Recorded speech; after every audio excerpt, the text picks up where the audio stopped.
जय जगन्नाथ। नमस्कार दर्शक बंधु, आज राशिफल कार्यक्रम को आपण मानक हृदय स्वागत। आंभर एही राशिफल चंद्रंकर गोचर गणना को नहीं आधारित।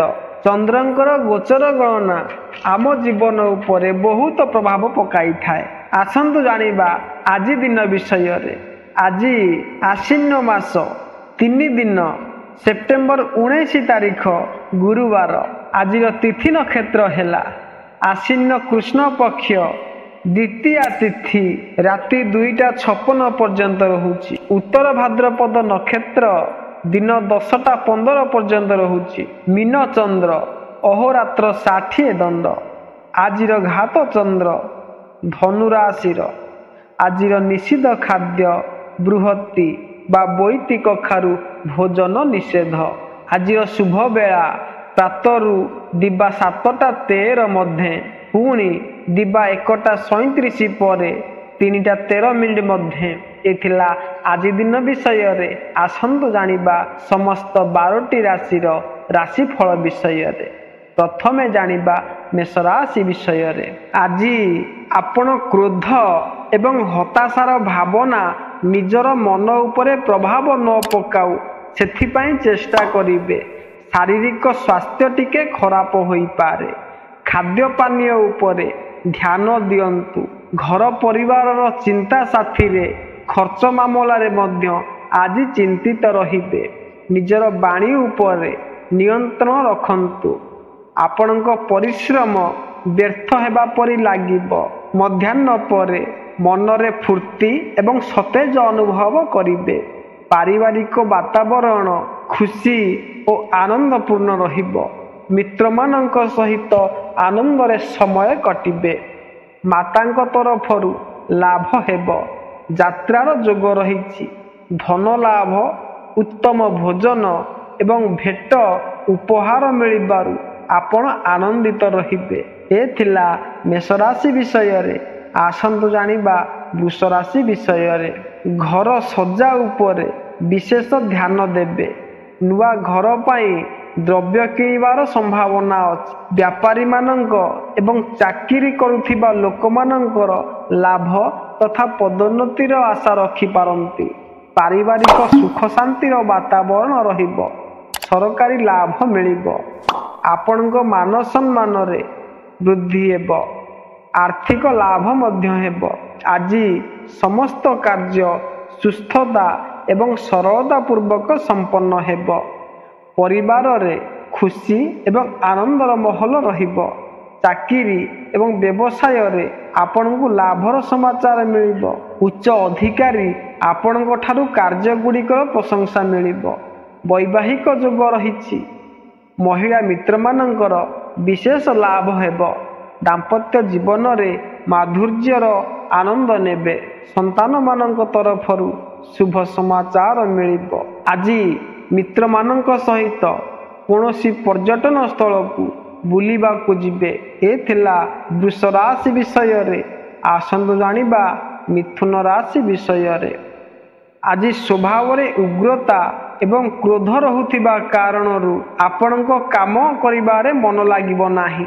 वाद विवाद रे कोनोसी असंतोषर वातावरण होई पारे। स्वास्थ्यर ध्यान रखिबाकू पड़िबो।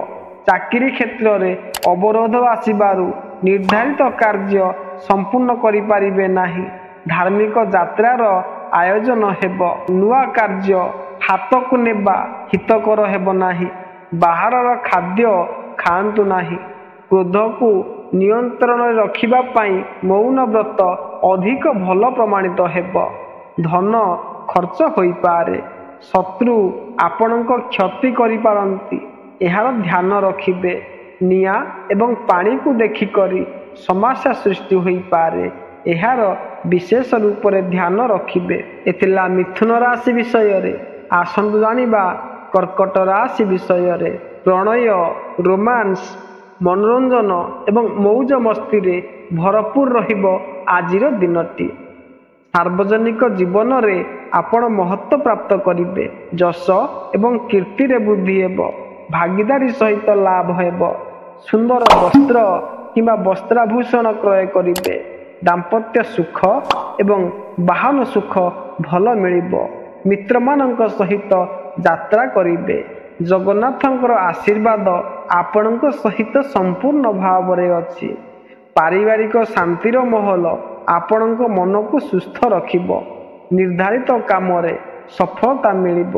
ଚାକିରିରେ ସାଥୀ କର୍ମଚାରୀମାନଙ୍କ ସହଯୋଗ ମିଳିବ। ପ୍ରତିଦ୍ୱନ୍ଦ୍ୱୀମାନଙ୍କ ଏବଂ ଶତ୍ରୁମାନଙ୍କ ଚାଲ ନିଷ୍ଫଳ ହେବ। ମାମୁଁ ଘର ତରଫରୁ ଲାଭ ହେବ। ଆର୍ଥିକ ଲାଭ ହେବ। ଆଶ୍ଚର୍ଯ୍ୟ କାର୍ଯ୍ୟରେ ଖର୍ଚ୍ଚ ହୋଇପାରେ। ଏ ଥିଲା କର୍କଟ ରାଶି ବିଷୟରେ। ଆସନ୍ତୁ ଜାଣିବା ସିଂହ ରାଶି ବିଷୟରେ। କାର୍ଯ୍ୟରେ ଅସଫଳତା ଆପଣଙ୍କୁ ହତାଶା ସୃଷ୍ଟି କରିପାରେ। ନିଜର କ୍ରୋଧକୁ ସମ୍ପୂର୍ଣ୍ଣ ଭାବରେ ନିୟନ୍ତ୍ରଣରେ ରଖିବେ। ପେଟ ସମ୍ବନ୍ଧିତ ରୋଗରେ ଯନ୍ତ୍ରଣା ହୋଇପାରେ। ବାଦ ବିବାଦ କିମ୍ବା ଚର୍ଚ୍ଚାରେ ପଡ଼ି ସମସ୍ୟା ସୃଷ୍ଟି ହୋଇପାରେ। ସନ୍ତାନମାନଙ୍କ ମାମଲା ଚିନ୍ତା ସୃଷ୍ଟି କରିବ। ଆର୍ଥିକ ଲାଭ ହେବ। ପ୍ରେମୀ ସହିତ ଆନନ୍ଦର ସମୟ କାଟିବେ। କୌଟୁମ୍ବିକ କ୍ଲେଶ ଆପଣଙ୍କ ମନକୁ ବ୍ୟଥିତ କରିପାରେ। ମାତାଙ୍କର ସ୍ୱାସ୍ଥ୍ୟ ଚିନ୍ତା ସୃଷ୍ଟି କରିପାରେ। ସାର୍ବଜନିକ ଜୀବନରେ ଅପଯଶ କିମ୍ବା ଅପକୀର୍ତ୍ତି ଆପଣଙ୍କର ମାନ ପ୍ରତିଷ୍ଠାକୁ ହାନି ପହଞ୍ଚାଇପାରେ। ପର୍ଯ୍ୟାପ୍ତ ଆରାମ ଏବଂ ନିଦ ନ ମିଳିବାରୁ ସ୍ୱାସ୍ଥ୍ୟ ଖରାପ ହୋଇପାରେ। ମହିଳା ବର୍ଗଙ୍କୁ କ୍ଷତି ହେବାର ଭୟ ହୋଇପାରେ। ଆଜି ଆପଣଙ୍କ ମନ ବହୁତ ଆଶ୍ୱସ୍ତି ଅନୁଭବ କରିବ। ଶାରୀରିକ ସୁସ୍ଥତା ଆପଣଙ୍କ ଉତ୍ସାହ ବୃଦ୍ଧି କରିବ। ଏ ଥିଲା ସିଂହ ରାଶି ବିଷୟରେ। ଆସନ୍ତୁ ଜାଣିବା କନ୍ୟା ରାଶି ବିଷୟରେ।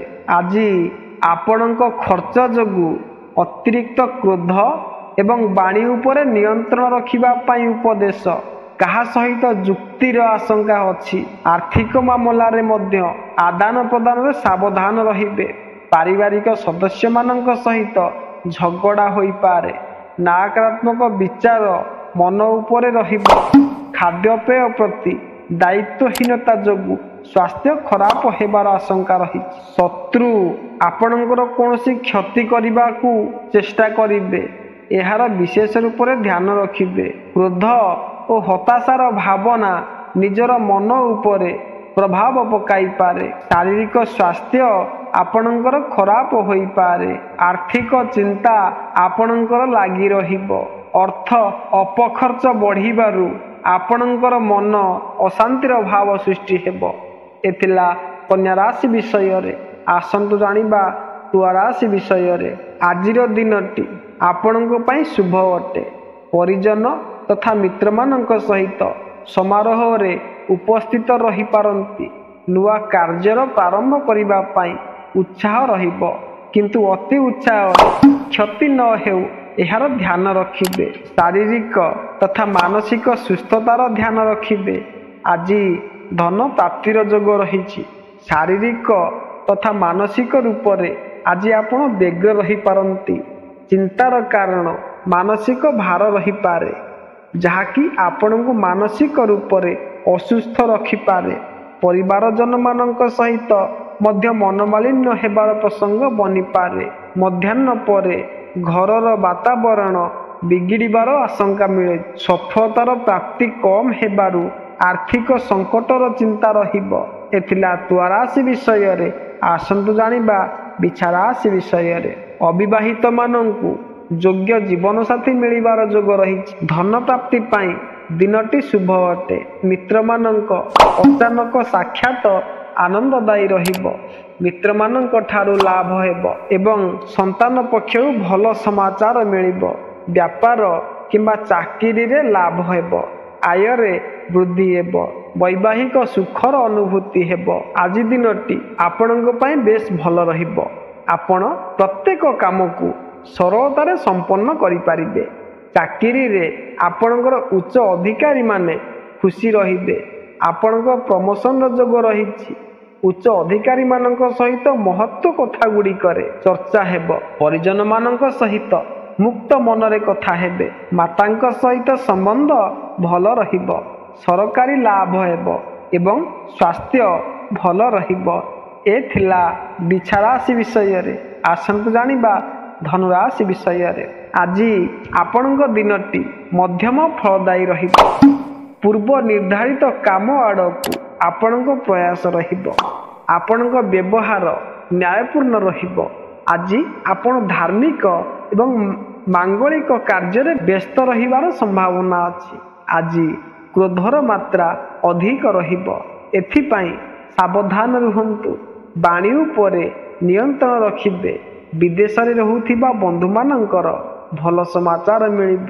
ଆଜିର ଦିନରେ କୌଣସି ନୂଆ କାର୍ଯ୍ୟ କରିବା ପାଇଁ ଯୋଗ ଅଛି। ସ୍ୱାସ୍ଥ୍ୟର ଧ୍ୟାନ ରଖିବେ ଏବଂ ବିଶେଷ କରିକି ବାହାରର ଖାଦ୍ୟ ପାନୀୟ ଗ୍ରହଣ ନ କରିବାକୁ ଚେଷ୍ଟା କରିବେ। ପରିଜନମାନଙ୍କର ଉଗ୍ର ଚର୍ଚ୍ଚାର କାରଣରୁ ମନମାଳିନ୍ୟ ନ ହେଉ, ଏହାର ବିଶେଷ ଧ୍ୟାନ ରଖିବେ। ଆଜି ଧନର ବ୍ୟୟ ଅଧିକ ହେବ। ଆଜି ରାଜ୍ୟ ତଥା ସରକାର ଏବଂ ବିରୋଧୀମାନଙ୍କ ଠାରୁ ଦୂରରେ ରୁହନ୍ତୁ ଏବଂ ବିବାଦରେ ପଡ଼ନ୍ତୁ ନାହିଁ। ଏ ଥିଲା ଧନୁରାଶି ବିଷୟରେ। ଆସନ୍ତୁ ଜାଣିବା ମକର ରାଶି ବିଷୟରେ।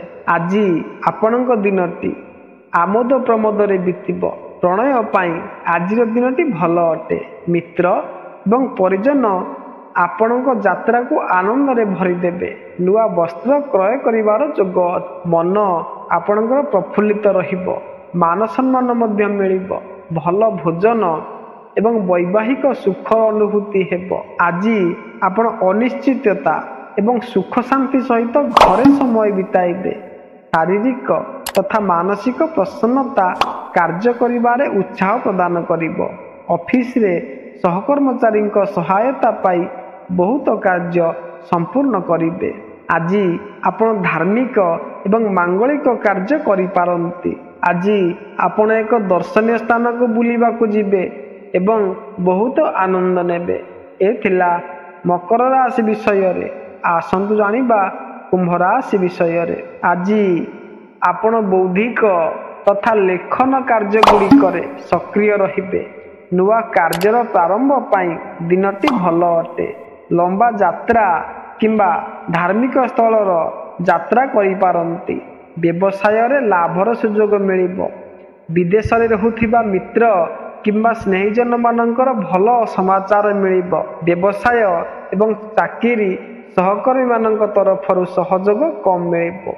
ସ୍ୱାସ୍ଥ୍ୟର ଧ୍ୟାନ ରଖିବାକୁ ହେବ। ସନ୍ତାନମାନଙ୍କ ବିଷୟରେ ଦ୍ୱନ୍ଦ୍ୱ ରହିବ। ଆଜି କାର୍ଯ୍ୟ ସିଦ୍ଧି ବା ସଫଳତା ନ ମିଳିଲେ ହତାଶ ହୁଅନ୍ତୁ ନାହିଁ। କ୍ରୋଧ ଉପରେ ନିୟନ୍ତ୍ରଣ ରଖିବେ। ସମ୍ପତ୍ତି ସମ୍ବନ୍ଧିତ ବିବିଧ ପ୍ରଶ୍ନର ବିଷୟରେ ମନ ଚିନ୍ତାଗ୍ରସ୍ତ ରହିବ। ଆଜି କୌଣସି ଯାତ୍ରା କରନ୍ତୁ ନାହିଁ, ଅଧିକ ଧନ ବ୍ୟୟ ହୋଇପାରେ। ଏ ଥିଲା କୁମ୍ଭ ରାଶି ବିଷୟରେ। ଆସନ୍ତୁ ଜାଣିବା ମୀନ ରାଶି ବିଷୟରେ। ଚିନ୍ତାର ବାଦଲ ହଟିଲା ପରେ ଆପଣ ମାନସିକ ହାଲୁକାପଣ ଅନୁଭବ କରିବେ। ମନରେ ଉତ୍ସାହର ସଞ୍ଚାର ହେବ। ଏହି କାରଣରୁ ଦିନର ସମୟ ଆନନ୍ଦପୂର୍ବକ ବିତିବ। ଭାଇ ବନ୍ଧୁମାନଙ୍କ ସହ ମିଳାମିଶା ବଢ଼ିବ। ଆଜି କୌଣସି ମହତ୍ତ୍ୱପୂର୍ଣ୍ଣ ଯୋଜନା ମଧ୍ୟ ବନାଇ ପାରିବେ। କୌଣସି ଛୋଟ ଯାତ୍ରାର ଆୟୋଜନ ମଧ୍ୟ ହୋଇପାରେ। ମଧ୍ୟାହ୍ନ ପରେ ଆପଣ ନିଜର ବାଣୀ ଉପରେ ନିୟନ୍ତ୍ରଣ ରଖିବେ, ଅନ୍ୟଥା ଲଢ଼ାଇ ବା ଝଗଡ଼ା ହେବାର ଆଶଙ୍କା ଅଛି। ଧନ ଖର୍ଚ୍ଚ ଉପରେ ମଧ୍ୟ ନିୟନ୍ତ୍ରଣ ରଖିବା ଅତି ଆବଶ୍ୟକ ଅଟେ। ଧନ ସମ୍ବନ୍ଧିତ ଦେବାନେବାରେ ସାବଧାନ ରୁହନ୍ତୁ। ଶାରୀରିକ ଏବଂ ମାନସିକ ସ୍ୱାସ୍ଥ୍ୟ ଖରାପ ହୋଇପାରେ। ପରିଜନମାନଙ୍କ ସହିତ ମନମାଳିନ୍ୟର ପ୍ରସଙ୍ଗ ଆସିପାରେ। ଏ ଥିଲା ସମସ୍ତ 12ଟି ରାଶିର ରାଶିଫଳ ବିଷୟରେ। ଯଦି ଭିଡ଼ିଓଟି ଆପଣମାନଙ୍କୁ ଭଲ ଲାଗିଥିବ ତେବେ ଲାଇକ୍ କରିବେ, ସବସ୍କ୍ରାଇବ୍ କରିବାକୁ ଭୁଲିବେ ନାହିଁ। ରହୁଛି, ନମସ୍କାର, ଜୟ ଜଗନ୍ନାଥ।